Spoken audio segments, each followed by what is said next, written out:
श्री प्रभु कृपा से समायोजित होने वाले इस एकादश दिवसीय श्रीमद् भागवत महापुराण कथा सत्र का उपक्रम दिवस है। श्री प्रभु से पूर्व की बैठक में श्री शोभा यात्रा श्रीमद् भागवत महापुराण जी की कलश प्रतिष्ठा, देव आवाहन, पूजन एवं श्रीमद् भागवत जी की पधरावनी का कार्यक्रम सानंद संपन्न हुआ।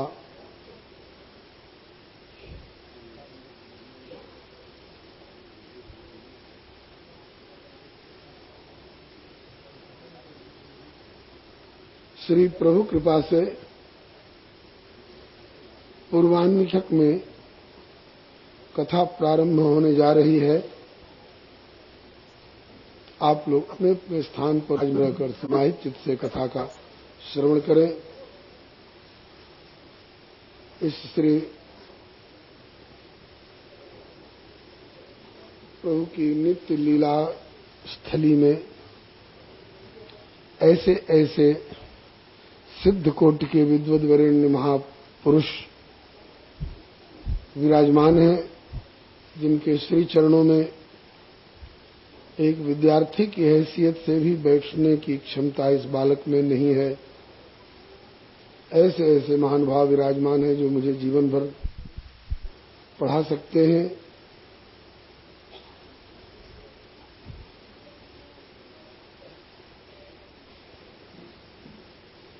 ऐसे महानुभावों के समक्ष कुछ बोलना ढिठाई सा ही है, किंतु आज्ञा सम न सुसाहिब सेवा। आज्ञा हुई है कि तुम्हें भी इस आसन पर बैठकर हमारा पढ़ाया हुआ पाठ रटे हुए तोते की तरह ही सही दोहराना है। तो आज्ञा पालनार्थ श्री प्रभु कृपा से, श्री गुरुदेव की कृपा से जो कुछ सुलभ हुआ है, उसमें भी इस बालक की तुच्छ बुद्धि में जो कुछ अटा है, यथा समय यथामति प्रभु की यथा प्रेरणा निवेदन किया जा रहा है। आज प्रथम दिन की प्रथम बैठक में श्रीमद् भागवत महात्म्य कथा निवेदन होनी है।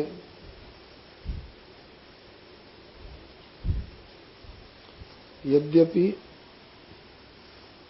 उद्घोषित समय में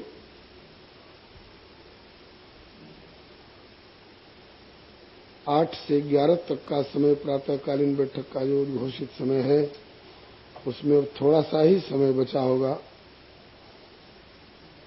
कितना बज रहा है? 11:15। बस केवल मंगलाचरण का एक श्लोक इस समय निवेदन कर लूं, ये आचार्य चरणों के आज्ञा अनुसार। मूल कथा श्री प्रभु कृपा से कल से प्रारंभ होगी। आज महात्म्य कथा का दिवस है। मूल कथा निवेदन करने से पूर्व हमारे पूर्वाचार्यों ने महात्म्य कथा निवेदन करने की प्रथा दी है। क्यों? महात्म्य जाने बिना प्रीति और प्रतीति की पुष्टि नहीं होती है, और प्रीति प्रतीति के अभाव में किया गया आध्यात्मिक क्षेत्र का कार्य अधूरा सा रहता है। श्रीमद् गोस्वामी श्री तुलसीदास जी महाराज ने श्री रामचरितमानस में एक अर्धाली प्रस्तुत की है। उनकी जाने बिनु नहीं होई प्रतीति, और बिना प्रतीति होई नहीं प्रीति, और प्रीति बिना नहीं भक्ति दृढ़ाई। जिमित खगपति जल के चिकनाई। जैसे जल की चिकनाई स्थिर नहीं होती है, स्थायी नहीं होती है, इसी तरह से प्रीति और प्रतीति के बिना भक्ति की दृढ़ता नहीं होती है। और प्रीति प्रतीति और श्रद्धा भक्ति के बिना किया गया आध्यात्मिक क्षेत्र का कार्य सम्यक फलदायक प्राय नहीं होता है। तो श्रीमद् भागवत का पूरा पूरा लाभ हम ले सके, इसके लिए आवश्यक है कि हम प्रीति प्रतीति पूर्वक कथा सुने। और प्रीति प्रतीति पूर्वक कथा सुनने के लिए पहले कथा का महात्म्य सुनना समझना आवश्यक है। इसीलिए पूर्वाचार्यों ने मूल कथा के पूर्व श्रीमद् भागवत महात्म्य कथा कहने की प्रथा दी है। महात्म्य कथा में प्राय 2-3 बातें प्रमुखतया बताई जाती हैं। पहली बात तो ये कि श्रीमद् भागवत की कथा हम क्यों सुने, श्रीमद् भागवत की कथा सुनने से हमें क्या लाभ हो सकता है। श्रीमद् भागवत की कथा सुनने से हमें क्या लाभ हो सकता है, क्योंकि जब तक लाभ का लोभ न हो तब तक किसी भी प्राकृतिक कार्य में भी, भौतिक कार्य में भी लोगों की प्रवृत्ति प्राय नहीं होती है। श्रीमद् भागवत के सुनने से हमें क्या लाभ होगा, प्रथम बात। दूसरी बात महात्म्य कथा में बताई जाती है कि क्या हमसे भी पूर्व किसी ने इस कथा से कुछ लाभ प्राप्त किया है। अगर हाँ तो किसने किसने और कैसा कैसा लाभ किस किस स्तर तक का प्राप्त किया है। और तीसरी बात कि हम किस तौर तरीके से, किस ढंग से, किस विधि विधान से श्रीमद् भागवत की कथा सुने, जिससे कि कथा का सही सही लाभ हम एक ही बार के श्रवण में प्राप्त कर सकें। जिस समय हम कथा सुन रहे हैं उस अवधि में हमारा खान पान, हमारी रहनी, हमारी बोली भाषा, हमारी भावना कैसी होनी चाहिए, इन सारी बातों की जानकारी श्रीमद् भागवत महात्म्य में प्राय दी जाती है। महात्म्य श्रीमद् भागवत महापुराण का किंतु वर्णित है श्री पद्म पुराण के उत्तरखंड में 6 अध्यायों में। वही 6 अध्याय श्रीमद् भागवत महात्म्य के रूप में निवेदन किया जाता है। अब तक तो श्रीमद् भागवत महात्म्य का महात्म्य निवेदन किया गया, अब श्रीमद् भागवत महात्म्य निवेदन किया जा रहा है। अथ श्री पद्म पुराणे उत्तरखंडे श्रीमद् भागवत महात्म्ये प्रथमोध्याय श्री हरे नमः। सच्चिदानंद रूपाय विश्वोत्पत्त्यादि हेतवे तापत्रय विनाशाय श्री कृष्णाय वयं नमः। यं प्रव्रजन्तमनुपेतमपेत कृत्यं द्वैपायनो विरह कातर आजुहाव पुत्रेति तन्मयतया तरवोऽभिनेदुस्तं सर्वभूतहृदयं मुनिमानतोऽस्मि। नैमिषे सूतमासीनम् अभिवाद्य महामतिम् कथामृतरसास्वादकुशलः शौनको ब्रवीत्। शौनकुवाच अज्ञानध्वान्तविध्वंसकोटिसूर्यसमप्रभ सूताख्याहि कथासारम् मम कर्णरसायनम्। भक्तिज्ञानविरागाप्तो विवेको वर्धते महान् मायामोहनिरासश्च वैष्णवैः क्रियते कथम्। ये घोरे कलौ प्रायो जीवश्चासुरतां गतः क्लेशाक्रान्तस्य तस्यैव शोधने किं परायणम्। श्रेयसां यद्भवेत् श्रेयः पावनानां च पावनम् कृष्णप्राप्तिकरं शश्वत्साधनम् तद्वदाधुना। चिन्तामणिर्लोकसुखं सुरद्रुः स्वर्गसम्पदम् प्रयच्छति गुरु प्रीतो वैकुंठम योगी दुर्लभम। श्री हरे नमः।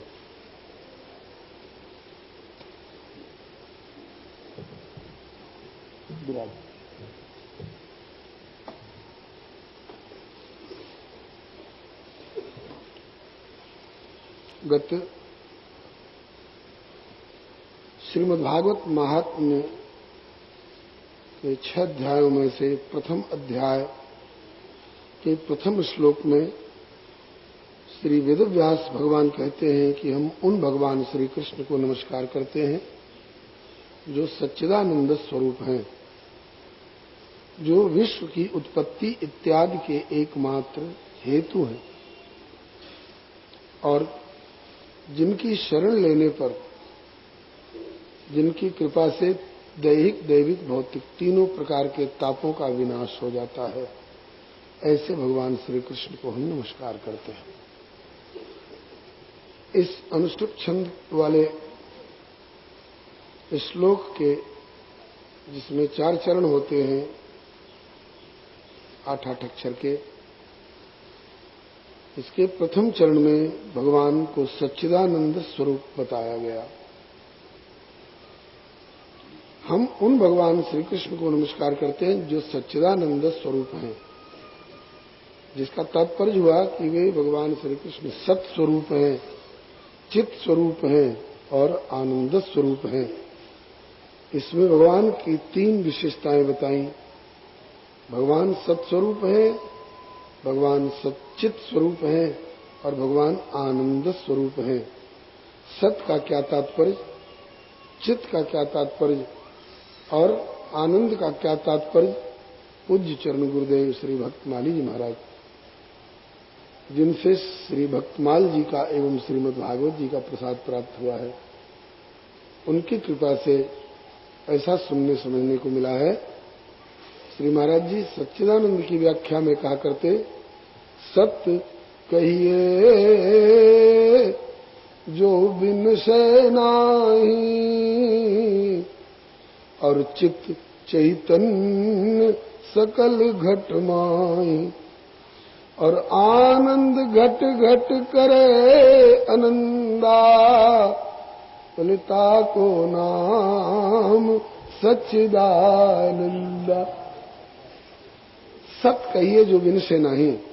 सत उसको कहते हैं जिसका कभी विनाश नहीं होता है, जिसका कभी अभाव नहीं होता है, अर्थात जो सदा से था और अभी सर्वत्र जिसकी सत्ता है और जो आगे भी सदा सदा रहेगा, उसी को सत कहते हैं। जो बीच में पैदा हुआ और बीच ही में विनष्ट हो जाने वाला है, उसे सत नहीं, उसे असत कहते हैं। असत और सत दोनों का 1-2 नमूना ले लेंगे तो बात समझ में आ जाएगी।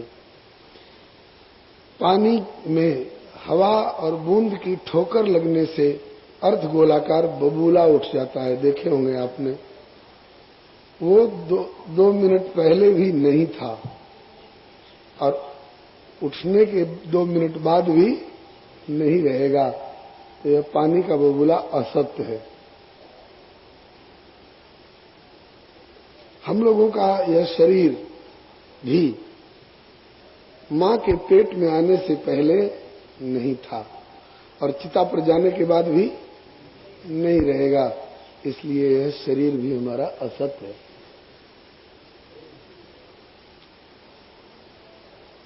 मदारी, बाजीगर, जादूगर, इंद्रजाल वाले खाली हाथ दिखाकर एक मट्टी की डली लेते हैं और फिर 1-2 बार हाथ घुमा के फूंक मारते हैं, कहते हैं कि ये क्या है, बोले चांदी का रुपया है। और 1 में से 2, 2 में से 4, 10, 20 फिर दर्शक की अंजलि में भर भर करके दिखाते हैं, अपने डिब्बे में से निकाल निकाल करके। तो उस समय देखने में लगता है कि इसके पास चांदी के रुपयों का ढेर है और मट्टी की डली से चांदी का रुपया बना देने की कला इसके पास है। लेकिन थोड़ी देर के बाद जब खेल खत्म होता है तो मैला कुचैला पल्ला बिछाकर कहता है बाबू 2 पैसा 10 पैसा रुपया भेला जिन पे जो बने सो देते जाना। तब उसकी पोल खुलती है कि इसके पास न चांदी का रुपया है न चांदी का रुपया बनाने की कला है। वह तो आंखों में एक चकाचौंध पैदा कर देने वाला इंद्रजाल था। जैसे पानी का बबूला भी स्थायी नहीं है, वो मदारी का रुपया भी स्थायी नहीं है, हम लोगों का यह शरीर भी स्थायी नहीं है। इसी तरह से यह दिखाई पड़ने वाला जगत भी, क्योंकि हम लोगों की छोटी छोटी जिंदगी है एक एक शरीर की, इसलिए हम लोगों की जिंदगी से थोड़ा ज्यादा टिकाऊ है, इस शरीर की जिंदगी से थोड़ा ज्यादा टिकाऊ है। लेकिन आगे चलकर कालांतर में जब इसका भी प्रलय होता है तो यह भी असत जैसा ही साबित हो जाता है। अर्थात असत उसको कहते हैं जो न पहले था न आगे रहेगा, नश्वर। और सत उसको कहते हैं जो सदा से था और जो सदा सदा रहेगा, जिसका कभी अभाव नहीं होता है, जिसका कभी विनाश नहीं होता है। इस शरीर में शरीर असत है और आत्मा सत्य है, और संसार में ये स्थूल जगत दिखाई पड़ने वाला असत है और इसमें रमा हुआ सूक्ष्म चैतन्य परमात्मा सत्य है। श्री हरे नमः। सत उसको कहते हैं जिसका कभी विनाश नहीं होता है, और असत उसको कहते हैं जो सदा रहता नहीं है। इसी बात को श्रीमद् भगवद गीता जी में भगवान श्याम सुंदर कहते हैं कि ना असतो विद्यते भावो ना भावो विद्यते सतः। असत का सदा अस्तित्व नहीं रहता है और सत का कभी अभाव नहीं होता है। अब आगे चित्त विशेषण दिया गया है। भगवान को चित्त कहा। क्यों चित्त कहा? बोले चित्त चैतन्य सकल घटना ही। चित्त चेतना ज्ञान अनुभूति के अर्थ में है। हम लोगों का शरीर असत तो है ही, अचित भी है, इसमें चेतना नहीं रहती है। चेतना तब आती है जब इसमें चित्त स्वरूप आत्मा और आत्मा को भी चित्तपना प्रदान करने वाला परमात्मा का अस्तित्व होता है। आत्मा जब तक इसमें विराजमान है तब तक इसमें से एक रोआ भी खींचिए तो इसकी चेतना अनुभव करती है कि हाँ रोआ खींचा जा रहा है। एक कांटा भी गड़े कनगुरिया उंगली में तो पता चलता है। क्यों ये अनुभव क्यों होता है? इसलिए कि इसमें चेतन आत्मा विराजमान है, और उस चेतन आत्मा के इसमें से निकल जाने के बाद शरीर का रोआ खींचिए, चाहे कांटा और इसमें भाला बर्छी धसाइए, इसका पोस्टमार्टम करिए, यह आ उफ कुछ नहीं करता, उसको पता ही नहीं चलता है। क्योंकि शरीर अचित है, इसमें चेतना नहीं है। तो शरीर असत है और अचित है, लेकिन इसमें रहने वाले आत्मा और परमात्मा सत्य है और चित्त है। सत्य चित्त के साथ साथ वो आनंद स्वरूप भी है, जहां दुख का लेश नहीं। श्री वासुदेव भगवान की जय। चित्त अचित की व्याख्या के समय में इस विद्युत शक्ति ने ये परिचय दिया है कि हम भी न सत्य है न चित्त है। इसकी चेतना खो गई। आनंद की व्याख्या में गुरुदेव बताया करते थे, दीपावली के दिनों में चीनी की मिठाइयां बनती है जिसमें केवल चीनी ही होता है और कुछ होता ही नहीं। चीनी के खिलौने, कोई लुटिया के आकार के, कोई हाथी घोड़ा और चिड़िया इत्यादि की आकार के। तो वो देखने में आकार उनका चाहे हाथी का लगे, चाहे घोड़ा का लगे, चाहे चिड़िया का लगे, चाहे लुटिया का लगे, उसमें चीनी और मिठास छोड़ करके दूसरा कोई तत्व है ही नहीं। इसी तरह से भगवान में आनंद छोड़ करके निरानंदता का लेश भी नहीं है। चीनी के बने खिलौनों को आप हाथी का रूप हो, घोड़े का रूप हो, चिड़िया का रूप हो, चाहे लुटिया का रूप हो, उसको बाएं से दाएं से, आगे से पीछे से, ऊपर से नीचे से, बाहर से भीतर से, कहीं से भी उसका आस्वादन करिए, चीनी ही चीनी है, मिठास ही मिठास है। इसी तरह से भगवान सत स्वरूप ही सत स्वरूप है, चित स्वरूप ही चित स्वरूप है, आनंद स्वरूप ही आनंद स्वरूप है। इसलिए उनके लिए कहा गया कि सच्चिदानंद रूपाय श्री कृष्णाय वयम नमः। हम सच्चिदानंद स्वरूप श्री कृष्ण भगवान को नमस्कार करते हैं। दूसरे चरण में कहा विश्वोत्पत्त्यादि हेतवे, विश्व ब्रह्मांड संसार और एक ब्रह्मांड नहीं। जैसे एक अंगूर के डंठल में, गुच्छे में सैकड़ों अंगूर गुथे रहते हैं, इसी तरह से कोटि कोटि ब्रह्मांड जिनके एक एक रोम रोम में विराजमान रहते हैं। ये समस्त विश्व की उत्पत्ति आदि का जो एकमात्र हेतु है। उत्पत्ति आदि कहने में कई क्रियाएं आ गई। उत्पत्ति के बाद इसका पालन और संचालन, और उसके बाद अंत में इसका उपसंहार, संहार। ये सारी क्रियाएं जिनके द्वारा हुआ करती हैं, जो उत्पत्ति के भी एकमात्र मूल कारण है, पालन संचालन के भी एकमात्र मूल कारण है, और संहार के भी एकमात्र मूल कारण है। ऐसे जो भगवान श्री कृष्ण हैं, उनके लिए हमारा नमस्कार है। उत्पत्ति पालन संहार की क्रियाएं हम लोगों के द्वारा भी छोटे पैमाने पर होती है।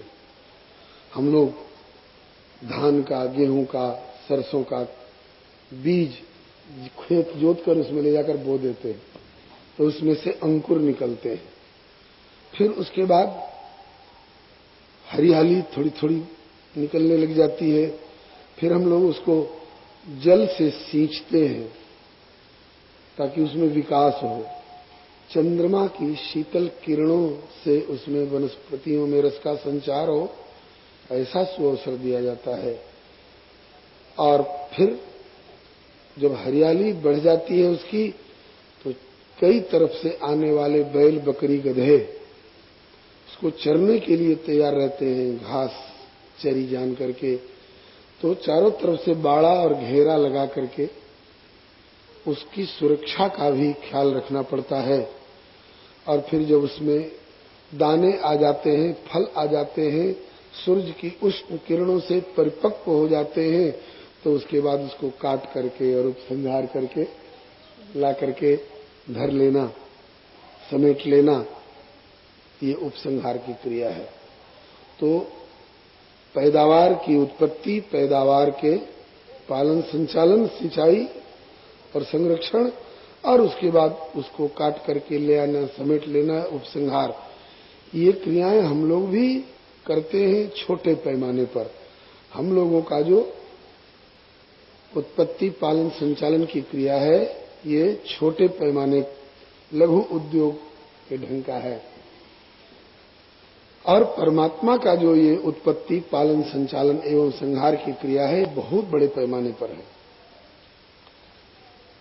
लेकिन हम लोगों के द्वारा उत्पत्ति पालन संचालन और उपसंहार की क्रिया में और परमात्मा के द्वारा उत्पत्ति पालन संचालन एवं उपसंहार की क्रिया में अंतर है। क्या अंतर है? हम लोग परमात्मा की बनाई हुई धरती में परमात्मा के दिए हुए बैल और हल से जुताई करके परमात्मा का दिया हुआ बीज बोते हैं, और परमात्मा के द्वारा उत्पन्न किए हुए जल से उसकी सिंचाई करते हैं। परमात्मा के द्वारा प्रकट किए हुए चंद्रमा से उसकी किरणों में, चंद्रमा की किरणों के द्वारा वनस्पतियों में रस का संचरण का अवसर देते हैं, और परमात्मा के द्वारा प्रकट किए हुए सूर्य की किरणों से उन वनस्पतियों में संचरित रस के परिपक्व होने का अवसर देते हैं।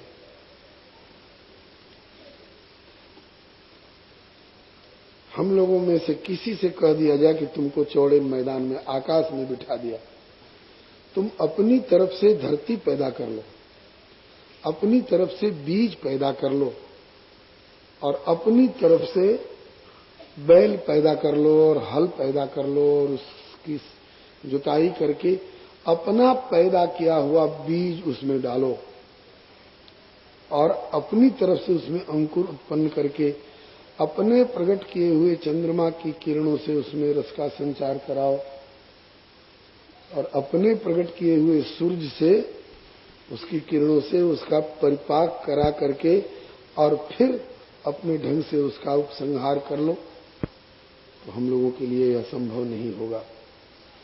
किंतु परमात्मा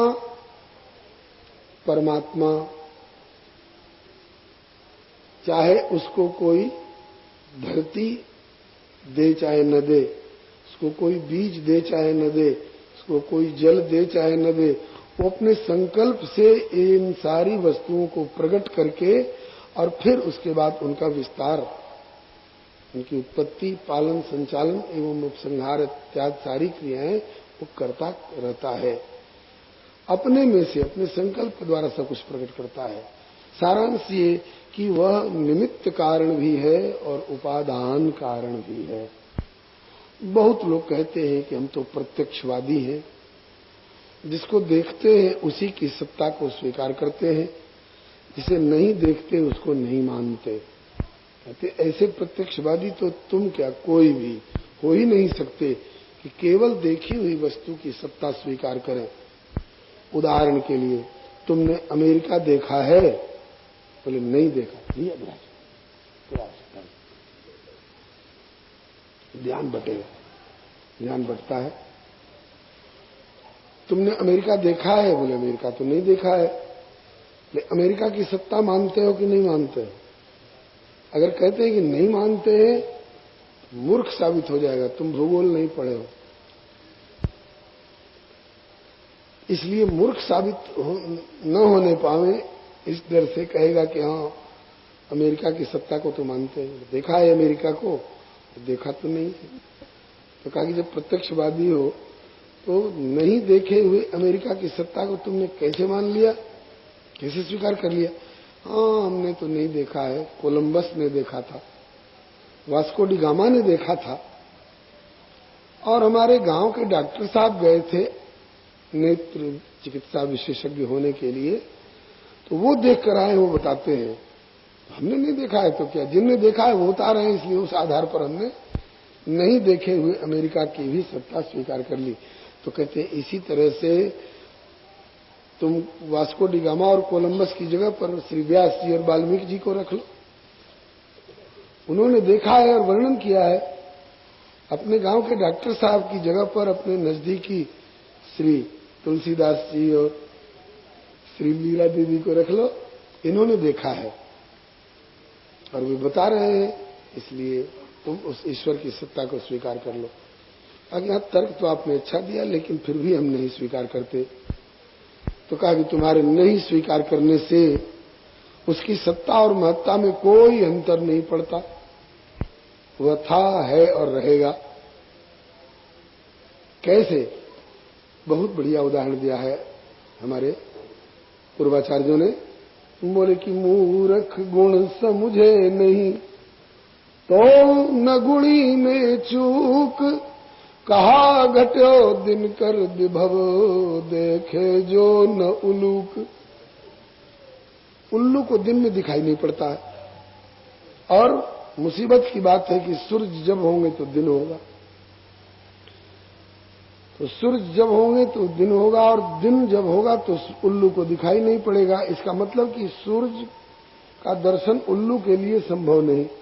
तो एक उल्लू नहीं, दो उल्लू नहीं, लाखों करोड़ों संसार भर के उल्लू, अखिल विश्व उल्लू महासंघ कायम करके भी अगर नारा लगावे कि सूर्य नाम की कोई वस्तु दुनिया में नहीं, इससे सूर्य जो दिखाई पड़ रहे हैं आंख वालों को, रविमंडल देखत लघु लागा, उदय तास त्रिभुवन तम भागा, उस सूर्य की सत्ता महत्ता में कोई अंतर नहीं पड़ेगा उल्लुओं के नारा लगाने पर।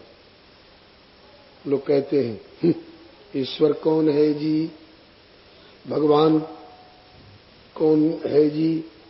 तो इसके उत्तर में एक प्रश्न किया गया है किसी प्रेमी कवि के द्वारा, किसी भक्त कवि के द्वारा प्रश्न किया गया है, हमसे क्यों कहवाते हो, तुम ही कहो ना।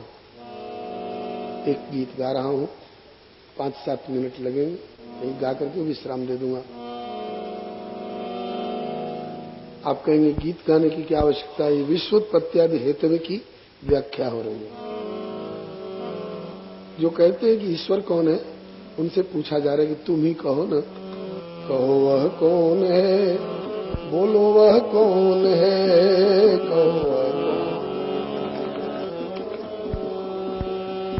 कहो वह कौन है, बोलो वह कौन है।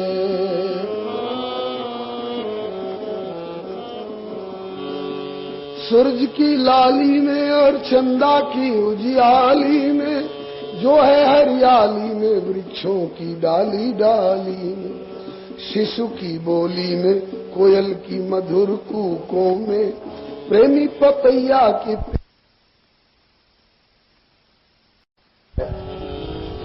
जिसमें पानी से भरा है रुई सी बदली को, दे दी है जिसने चपलता और चमक बिजली को, ईख को दी मिठास और खटास इमली को, रंग दी जिसने है फूलों को और तितली को, पत्ते पत्ते की न्यारी न्यारी है कतरन कैसी, हाथ में अपने कभी ली नहीं जिसने कैची, रीछ के तन पे भालू के तन पे पहराया क्या बालों का चोंगा, उम्र भर जो न फटेगा न जो छोटा होगा, रखा कुकुट के सर पे लाल है मुकुट जिसने, किया लघु बीज से पैदा विशाल बट जिसने, कहो वह कौन है, बोलो वह कौन है,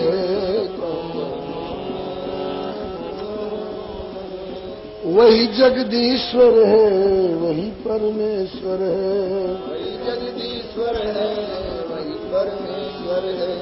छोड़िए, क्या आवश्यकता है आकाश पाताल का विश्लेषण करने की। आप अपनी ओर देखिए, अपने शरीर की बाहरी बनावट की ओर देखिए, इसकी भीतरी खान पान और पाचन प्रक्रिया की व्यवस्था की ओर देखिए, इसकी पृष्ठभूमि में किसी का हाथ है कि नहीं। इस सफाई से ये मानुष का चोला जिसने सिया, अचरज तो ये है कि सुई न धागा हाथ लिया, सीप की सी चमकती आंख बनाई कैसी, रख दी है बीच में तबले सी स्याही कैसी, मसाला कौन सा इसमें अजब मिलाया है, नमूना इसका अभी आज तलक, नमूना जिसका अभी न बन पाया है, साथ ही इसके वो प्रकाश भी प्रदान किया, छोटे से तिल में ही दिखलाई सब जहान दिया, नाम को भी जलाया जिसने नाम मसाल दिया, अंधेरे घर में बैठे क्या वहां कमाल किया, जान भी डाल दी इस 5 तत्व पुतले में, एक कौड़ी भी न ली इस कृपा के बदले में, जन्म से पहले ये कौतुक भी बेमिसाल किया, दूध बच्चे के लिए माँ के उर में डाल दिया, कहो वह कौन है, वह कौन है,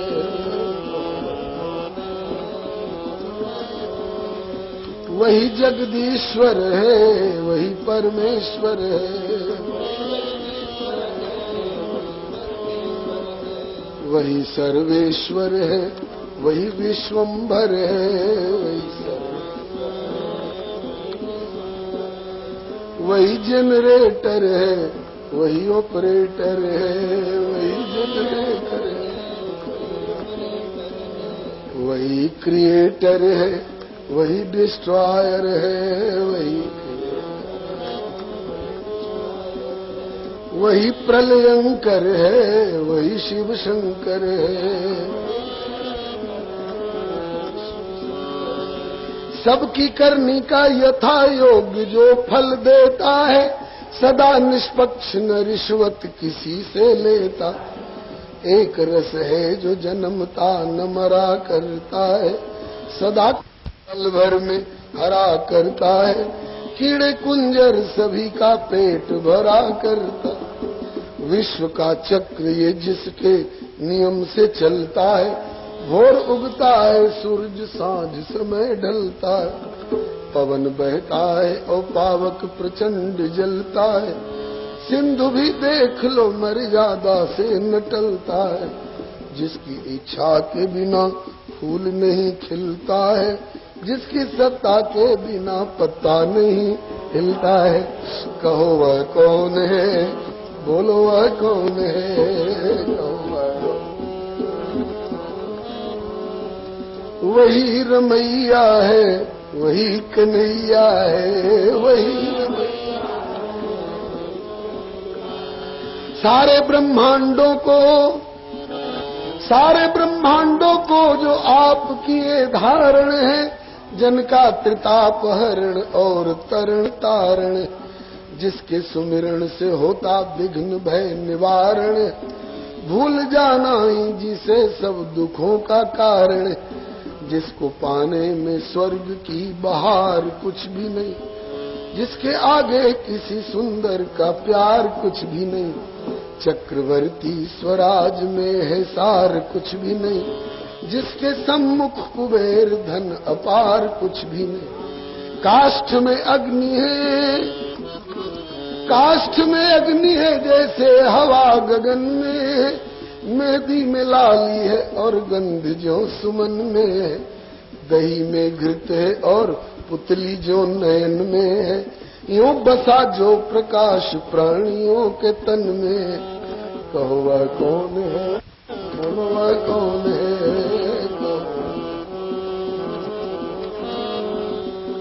वही मुरारी है, वही बिहारी है, वही मुरारी है। वो गिरिवरधारी है, वही त्रिपुरारी है, वो गिरिवरधारी, वही त्रिपुरारी है, वही रमैया है, वही कन्हैया है।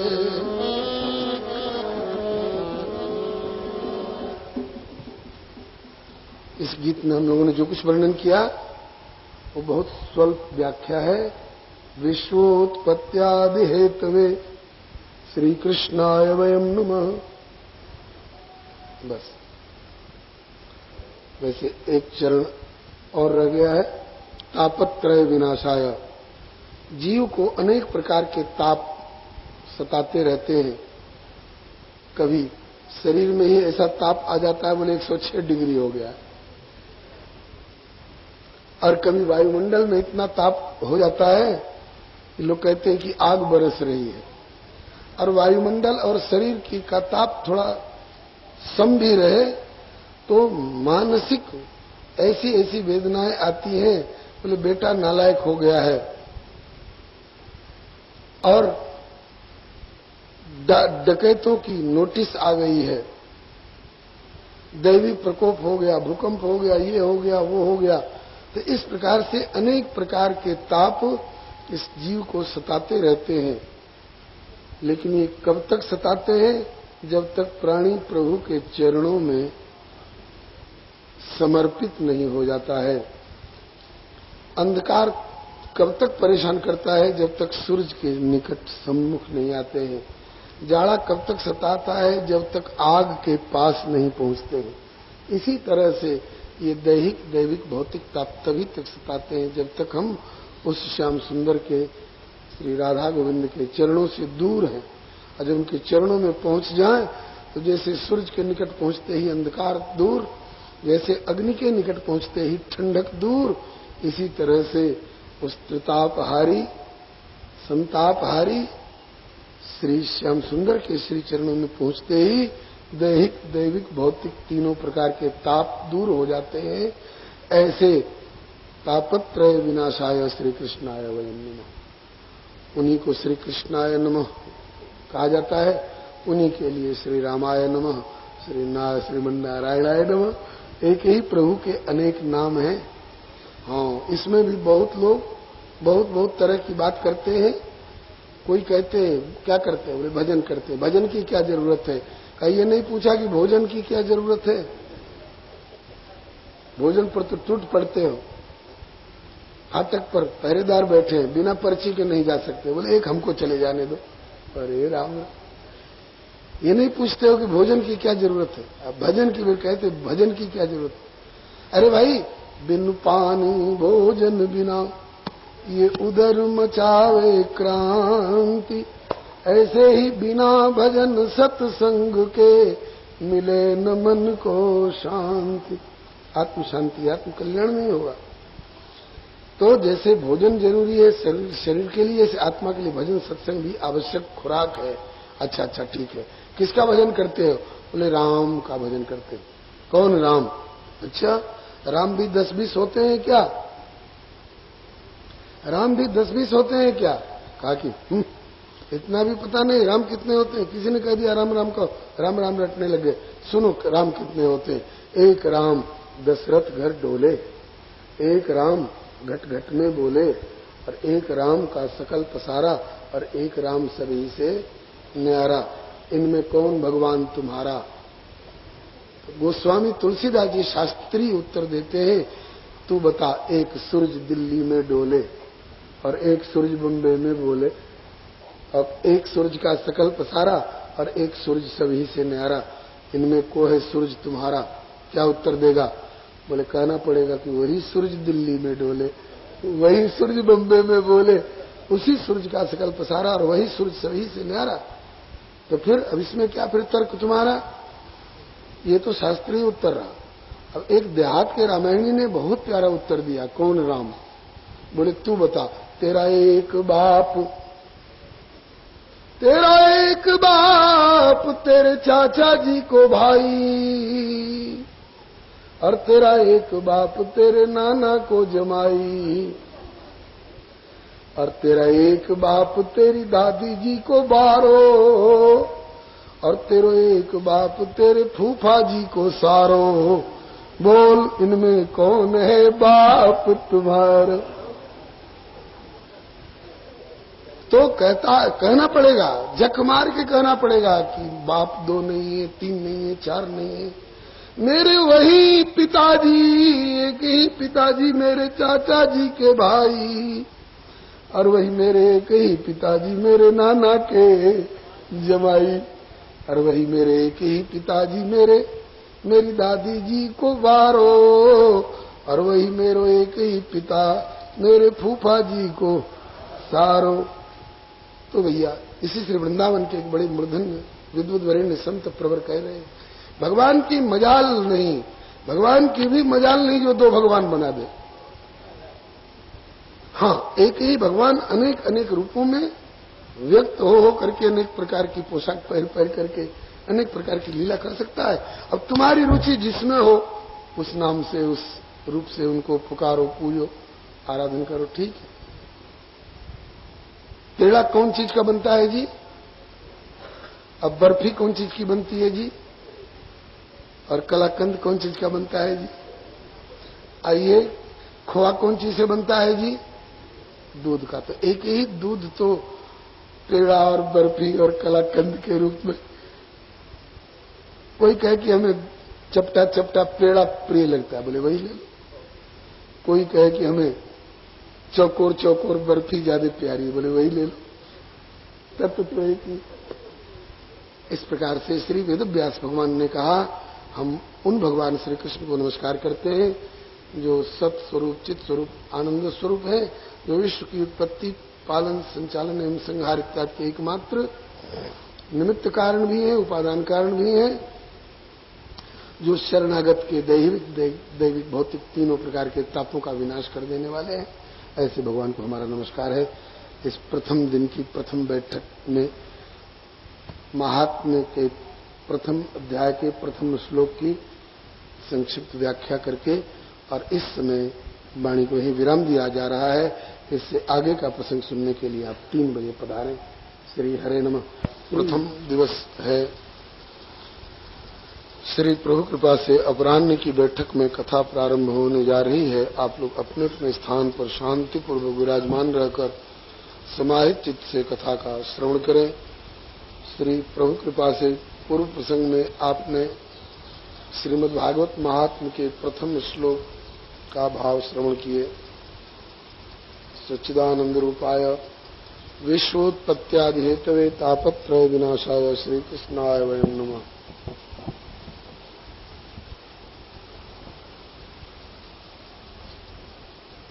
सत्स्वरूप, चित स्वरूप, आनंद स्वरूप जो प्रभु भगवान श्री कृष्णचंद्र जी हैं, उनके लिए हमारा नमस्कार है। जो इस विश्व की उत्पत्ति, पालन, संचालन एवं संहार इत्यादि समस्त क्रियाओं के एकमात्र कारण हैं, उनके लिए हमारा नमस्कार है। जिनकी शरण लेने पर दैहिक, दैविक, भौतिक तीनों प्रकार के तापों का विनाश हो जाता है, ऐसे भगवान श्री कृष्ण के लिए हमारा नमस्कार है। ऐसा श्री वेदव्यास भगवान ने निवेदन किया। अब आगे के श्लोक में श्री सुखदेव जी महाराज, जो श्रीमद् भागवत के परम रसिक शिरोमणि प्रवक्ता हैं, उनके लिए नमस्कार किया जा रहा है। यम प्रव्रजन्तमनुपेतमपेत कृत्यं द्वैपायनो विरह कातर आजुहाव पुत्रेति तन्मयतया तर्वो विनेदुस्तम सर्वभूत हृदय मणिमानतोस्मि।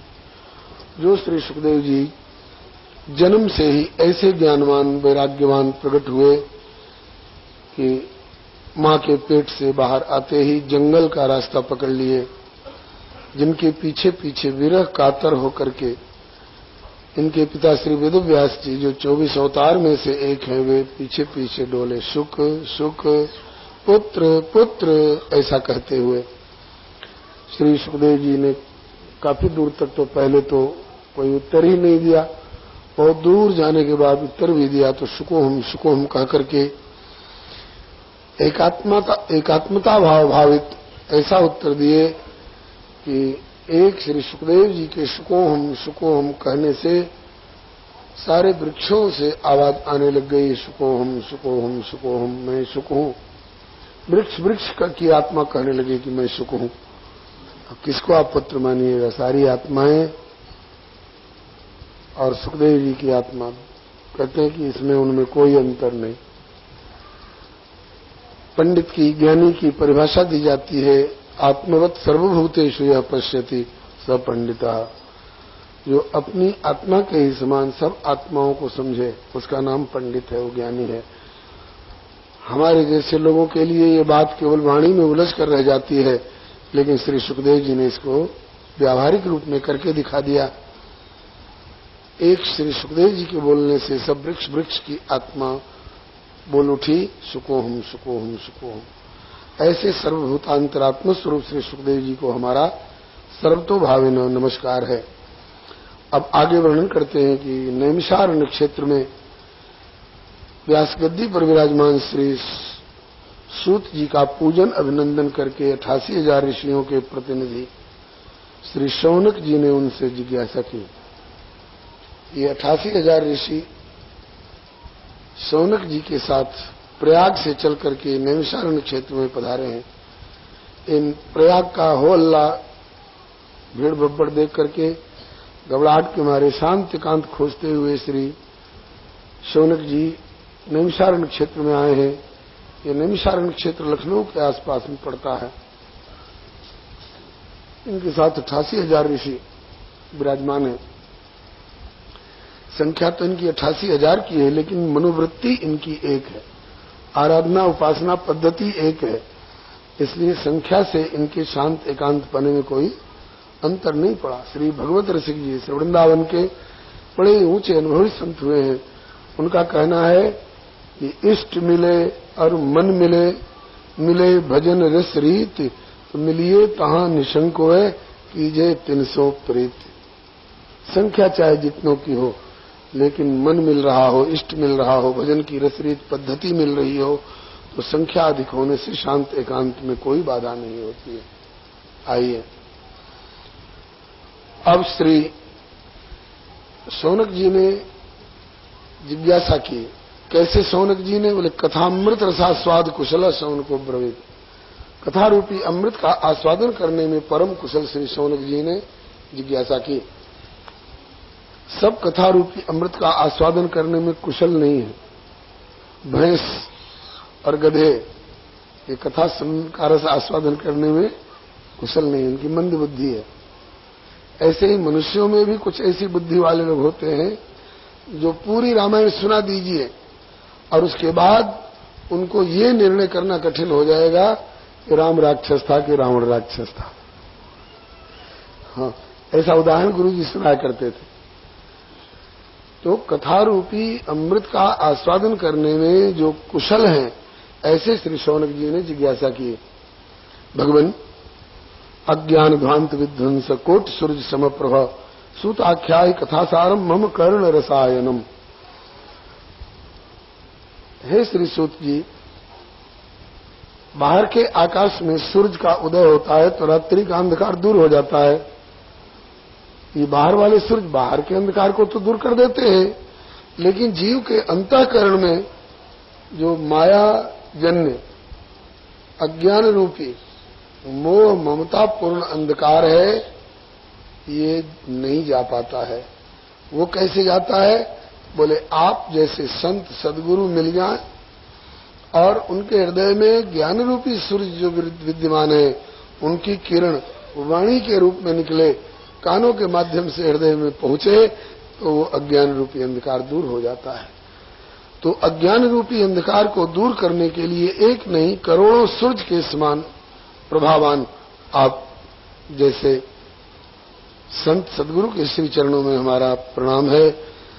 कृपा करके हमें कथा सुनाइए, और कथा ही नहीं सूताख्याय कथा सारम, समस्त कथाओं का जो सारतम भाग है, निचोड़।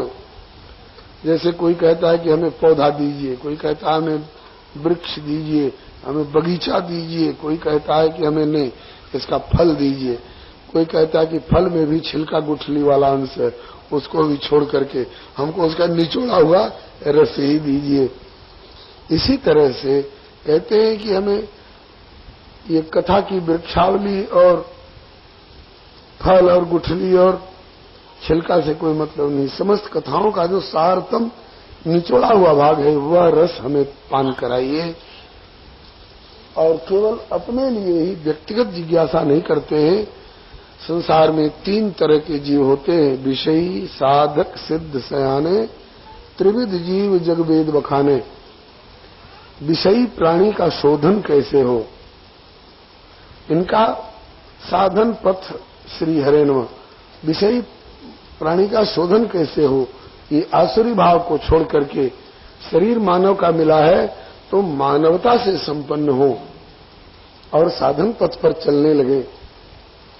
और साधक जनों के लिए उनका मार्ग आलोकमय और प्रशस्त करके, निष्कंटक मार्ग करके और उस पर चलने के लिए बल प्रदान करने वाली कथा सुनाइए। और वह कथा सुनाइए जिससे सिद्ध कोटि के महानुभावों को भी भगवत रसानुभूति और भगवत कृपानुभूति हो। अपने व्यक्तिगत स्वार्थ संबंधी जिज्ञासा करने वाले बहुत होते हैं। हमें धन कैसे मिलेगा, हमें पुत्र कैसे मिलेगा, हमें पद कैसे मिलेगा, हमें प्रतिष्ठा कैसे मिलेगी, ऐसी जिज्ञासा से संत प्रसन्न नहीं होते। लाख आप उनको, जो व्यापारी वर्ग के होंगे उनकी बात न्यारी है, लेकिन साधुता संपन्न जो संत होते हैं वो दुनियादारी की जिज्ञासा से धन कैसे होगा, पुत्र कैसे होगा, पद कैसे होगा, प्रतिष्ठा कैसे होगी, स्वर्ग कैसे मिलेगा, इन सब जिज्ञासाओं से संत को प्रसन्नता नहीं होती है। वो तो आत्म कल्याण संबंधी जिज्ञासा हो, भगवत चरित्र संबंधी जिज्ञासा हो, इससे संतों के हृदय की कली खिलती है। बहुत प्रसन्न हुए। श्री शौनक जी की जिज्ञासा का एक भाग यह भी है, कहते हैं कि हमें कथा वह सुनाइए श्रेयसाम यद भवेत् श्रेय पावना नाम च पावनम कृष्ण प्राप्त कर्म शाश्वत साधनम तद्वदाधुना।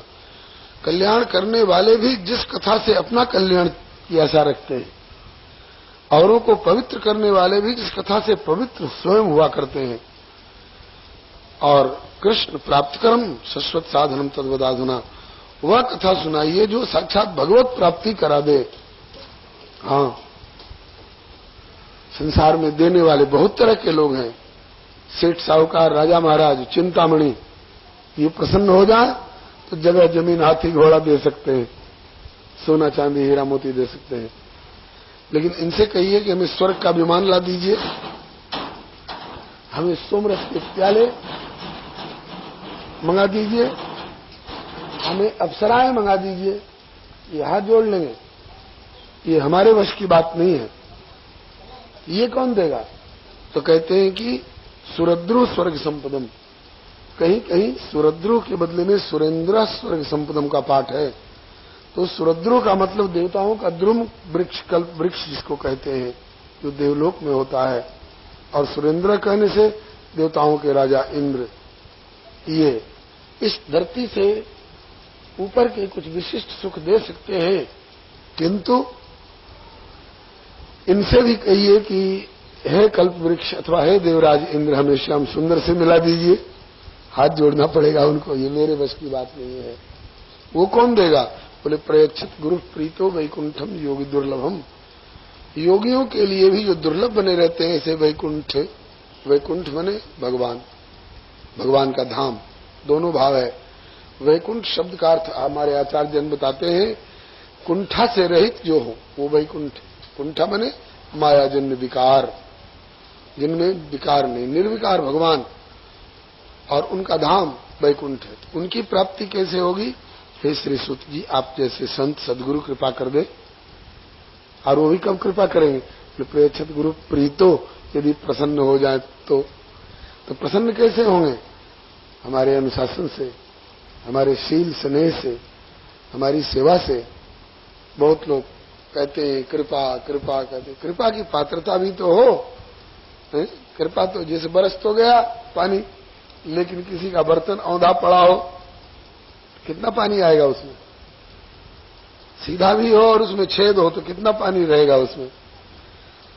सीधा भी हो और छेद भी नहीं हो, लेकिन उसमें कूड़ा कचरा पड़ा हुआ हो वासनाओं का, तो उसमें का आया हुआ पानी भी प्यास बुझाने लायक रहेगा?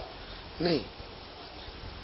इसलिए कृपा की याचना करने के पहले कृपा की पात्रता अपने में लाइए। पात्रता क्या है? बोले कृपा कृपा सब कोई कहे, पर कृपा पात्र नहीं कोई। कृपा पात्र सोई जानिए, जो आज्ञावर्ती होए। उनकी रुचि का अनुसरण करते हुए उनकी आज्ञा का, अनुशासन का पालन करिए, जिससे उनको प्रसन्नता हो, तब आप कृपा के पात्र कहलाएंगे। तो श्री शौनक जी कहते हैं कि हे श्री सूत जी, आप जैसे संत सदगुरु यदि प्रसन्न हो जाएं और कृपा कर दें, तो योगियों के भी लिए दुर्लभ जो वैकुंठ भगवान है, उनकी प्राप्ति संभव है।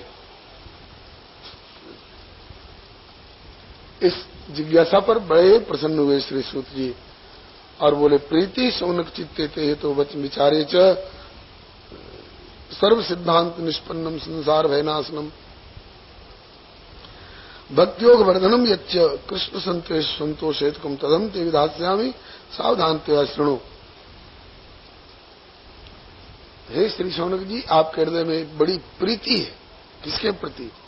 भगवान के प्रति, भगवत भक्ति के प्रति, भगवत कथा के प्रति बड़ी प्रीति है। यह जानकर मुझे बड़ी प्रसन्नता हुई है और अब मैं सब सिद्धांतों का सार रूप कथा आपको सुनाने जा रहा हूं, जिसको सुनने से भक्ति की धारा बढ़ती है और भगवान श्री कृष्ण संतुष्ट होते हैं, प्रसन्न होते हैं। लेकिन सावधानते अश्रणु, सावधान होकर के सुनिए, सावधानी के साथ सुनिए, मैंने मन लगाकर, चित्त लगाकर और बुद्धि लगा करके। भीतर में हमारे चार पुर्जे हैं, जिसको अंतःकरण चतुष्टय कहते हैं, मन चित्त बुद्धि अहंकार। कथा में मन चित्त बुद्धि का ही प्रयोग करना चाहिए, अहंकार का प्रयोग नहीं करना चाहिए। अहंकार का प्रयोग कर देंगे तो सुन नहीं सकेंगे। अरे क्या सुनाएंगे, वही न सुनाएंगे जो हम सुनाया करते हैं औरों को, तब नहीं सुन सकेंगे। इसलिए कथा में इन्हीं तीन का प्रयोग करना चाहिए। मन संकल्प विकल्प करने वाला है। मन संकल्प करेगा चलो, कहां चलो? बोले कथा में चलो। मन कहेगा कि चलो, तो कहां चलो? तो बुद्धि निर्णय देगी कि कथा में चलो, अगर सत असत विवेक नहीं हुई तो।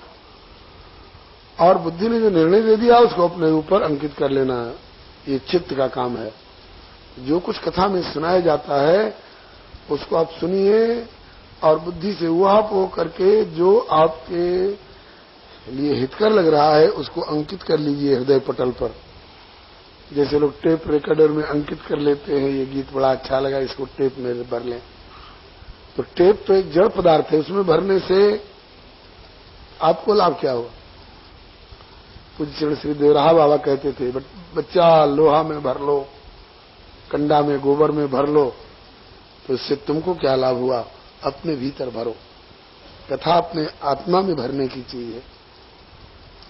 तो कहते हैं कि सावधानतया सुनो, सावधान होकर के सुनिए। लक्ष्मण जी से भी श्री राम जी यही कहते हैं, थोड़े ही मैं सब कहूं बुझाई, सुनो तात मन मत चित्त लाई।